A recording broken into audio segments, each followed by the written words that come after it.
تزيد المسخرة في شهر المغفرة.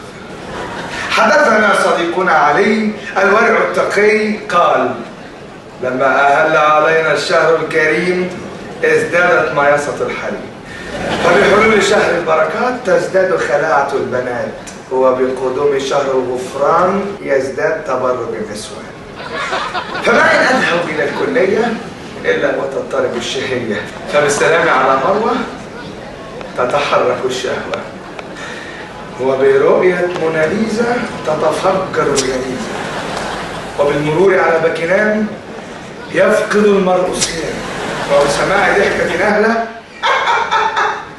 يفقد الصائم عقله، فتضيق منهن الاسترتشات، وترتفع لديهن البضيرات، ويوضع الميك اب وكأننا في نايت كلاب، فترى مناظر العار كالتي ترى في البار، وتصدر منهن أفعال قبيحة تؤدي للفضيحة.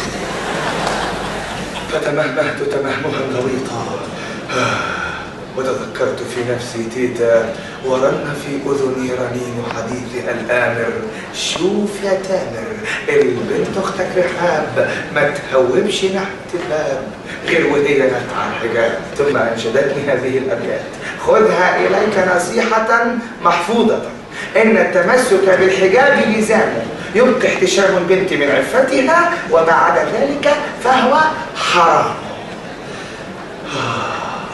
والله يا البنات، فقررت أن أتلو على تلكم الزميلات هذه الأبيات، فنظرنا لي بطرف الاشمئزاز، وقالت واحدة: علي عقله باظ، وقالت أخرى تدعى إيمان: أنت لست جنتلمان، ويبدو أنك لم تطلع على أسرار الموضة، وتحيا من عصر الواد ينام في أوضة والبنت تنام في أوضة. وقالت كبيرتهن: اسمع أيها السهن، إنك تدقق وتفحص وتركز وتمحص، وعلينا كم رأيناك تبصبص، لذا يا إما تنكتم أو تاخد بالقلم. وعلى رأي المثل الشهير: أديك تقول ما خدتش، وإن خدت ما تدينيش، وتشوفني تقول ما شفتش، بقى أنت ما شفتنيش.